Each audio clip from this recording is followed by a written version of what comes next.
Les amis, comment allez-vous? Je suis très content aujourd'hui, ce dimanche, de vous retrouver pour une toute nouvelle vidéo des Versus de l'immobilier. C'est aujourd'hui du coup le deuxième épisode de ce format. Dans le premier épisode, on était avec Thomas et on discutait tous les deux sur la nécessité et l'intérêt des visites virtuelles face aux visites physiques. C'était très intéressant, on a eu plein de bons retours et on enchaîne du coup avec ce deuxième épisode. Le sujet, c'est l'agent immobilier couteau suisse, donc celui qui gère le projet de A à Z, versus l'agent immobilier spécialisé. Pour cet épisode, du coup, on a un invité très spécial, c'est Julien Cornette, qui lui aussi est agent immobilier dans les Charentes-Maritimes. Lui aussi, c'est un agent immobilier couteau suisse comme moi, donc je suis content qu'il soit là. Bref, c'est parti.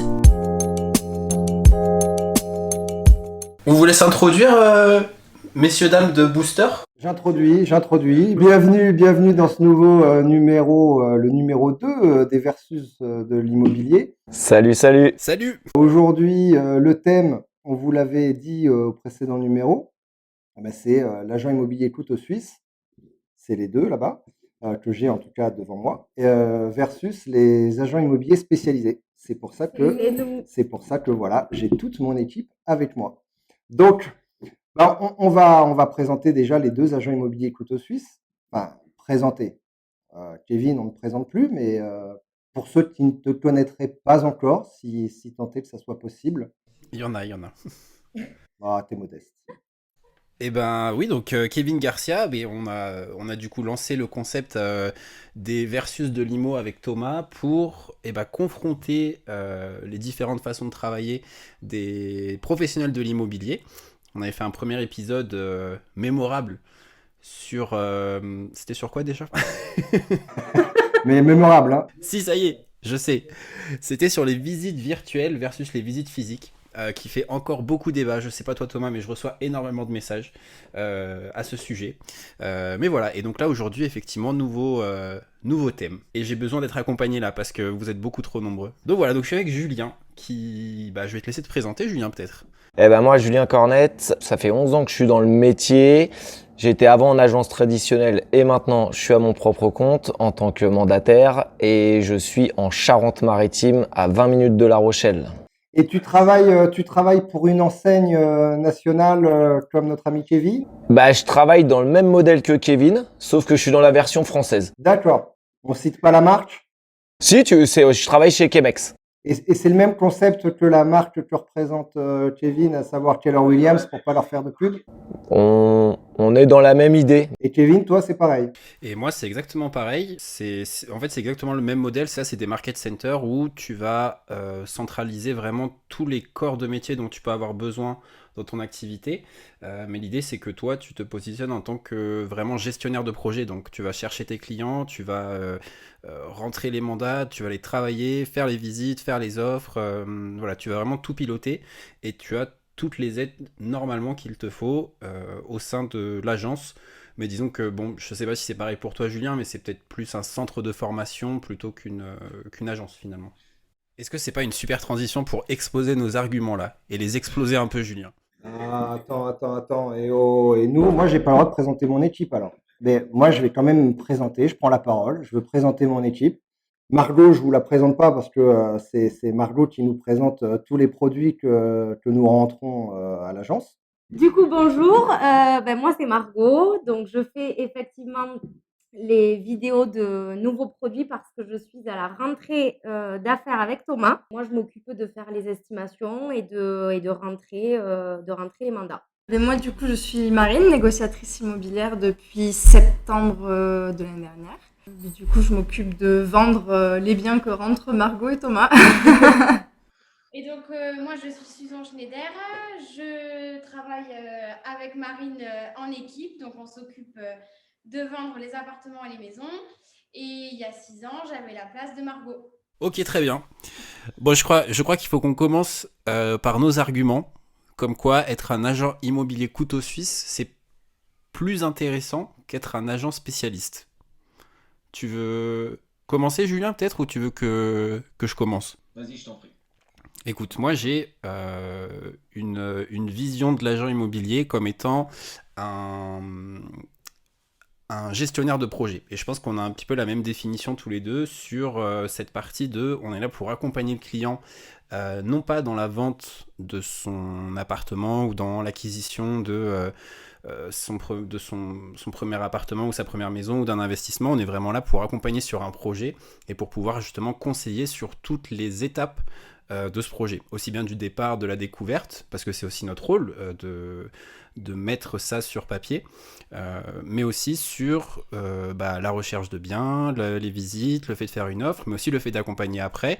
Je ne sais pas s'il y a des travaux, mettre en relation avec les bonnes personnes, etc. Il y a vraiment un rôle de gestionnaire de projet. Et je pense que le fait d'être agent immobilier couteau suisse, c'est ça qui peut permettre aussi, mine de rien, de développer ses compétences et d'être capable de se positionner en tant que vraiment apporteur de valeur sur le projet global du client. Donc, c'est-à-dire le fait que le client se dise, ok, il n'est pas juste, sans vouloir dévaloriser votre travail, les Toulousains, mais il n'est pas juste là pour rentrer du mandat ou pour faire des visites, etc.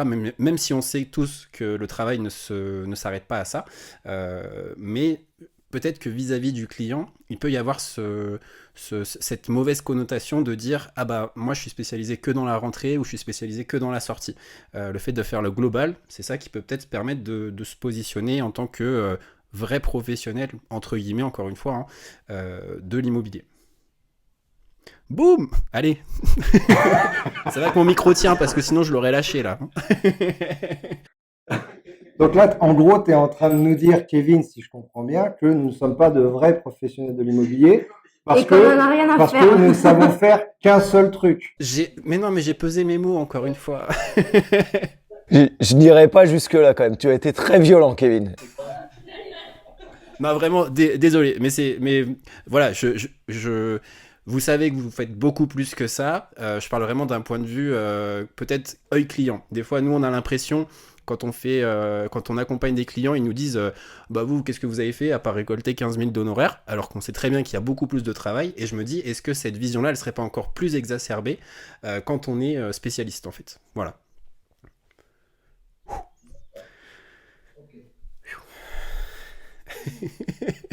Bon, très bien. On va meubler. Julien? Ouais, non. Alors moi, je te rejoins, Kevin, sur le fait d'accompagner. Moi, je dis toujours le mot guider. Je guide les clients dans leur projet. Et effectivement, ce que j'ai pu me rendre compte au fil des années, c'est que les clients, ils aiment bien aussi avoir un interlocuteur à qui se rattacher et à chaque fois parler à la même personne. Donc, celui qui rentre le mandat, qui derrière va faire les visites, en fait, ils ont toujours le même lien avec cette personne-là. Et souvent, on dit toujours que quand un client vient nous confier son bien à la vente, c'est aussi par notre professionnalisme et ce qu'on va lui proposer, mais aussi parce que on a le feeling.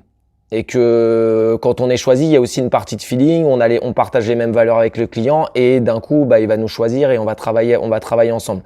Et je peux trouver ça dommage qu'à un moment, on coupe ça et qu'on passe à un autre interlocuteur qui peut-être n'a pas la même façon de voir les choses ou d'apprécier d'avoir les mêmes valeurs que le client, et le client peut se sentir un petit peu frustré de se dire c'est dommage, j'ai eu un bon truc d'un côté et là je me retrouve avec quelqu'un et je me sens un peu frustré et je suis pas satisfait, je suis satisfait mais je suis pas satisfait à 100% de tout mon projet derrière. Donc moi je pars surtout sur le fait de moi, ce qui me semble important, c'est qu'ils aient vraiment un interlocuteur unique à qui se référer et à qui ils vont voir tout au long du processus. Boum. Parce qu'apparemment, on fait des booms à chaque fois. Du coup, j'ai envie de fermer l'agence et de vous rejoindre, en fait, les garçons, quand je vous écoute, parce que je me rends compte qu'elles ne me servent à rien, en fait. Non, parce que moi, j'ai quand même un argument de taille pour les acquéreurs. Et en plus, pour avoir fait les deux, ce qui est quand même très bien en étant spécialisé, c'est que quand on se place du côté du client, nous, notre métier finalement, à Marine et moi, c'est d'être 100% disponible pour le client.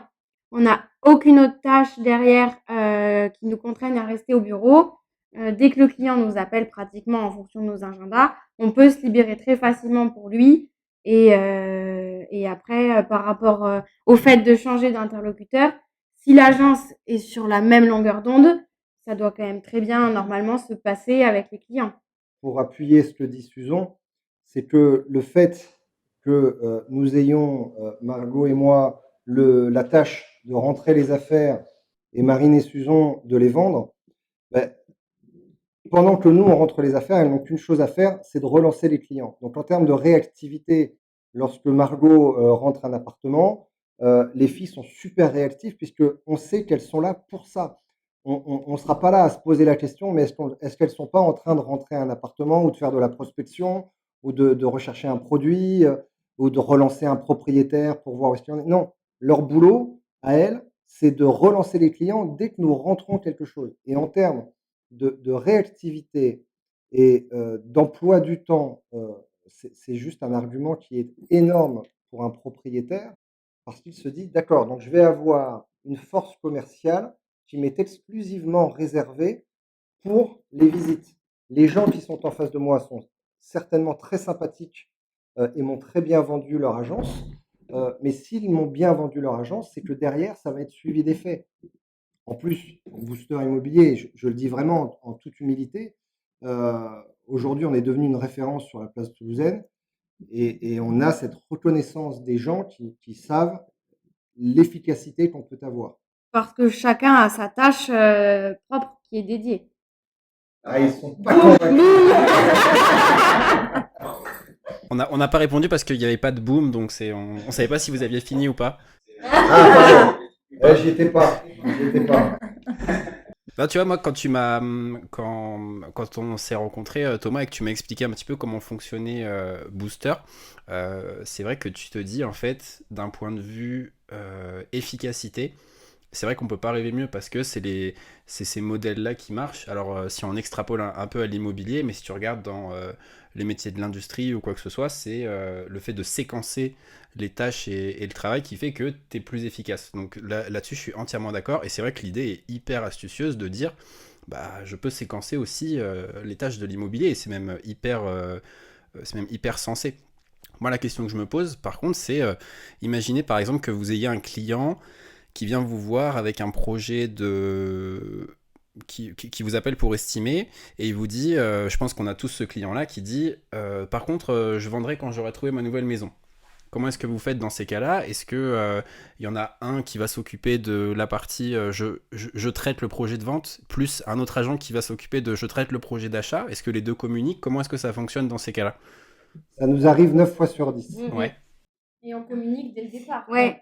On a alors c'est aussi, je pense, par la cohésion qu'il y a dans notre équipe, c'est-à-dire que dans ce cas de figure-là, nous avec Thomas, oui, on réalise l'estimation du coût du propriétaire et derrière on le renvoie vers Suzon qui va vraiment prendre sa recherche en détail, etc. Et pour derrière essayer de lui présenter des produits qui vont coller et Suzon peut du coup par l'expertise de sa tâche et son efficacité, son gain de temps, etc., elle va pouvoir suivre le client vraiment toujours, tout le temps et super régulièrement, le relancer, etc. Et ce qui permet, dans le meilleur cas, de pouvoir lui trouver quelque chose qui lui correspond et du coup de nous renvoyer derrière d'aller rentrer le mandat de sa maison, de son appartement.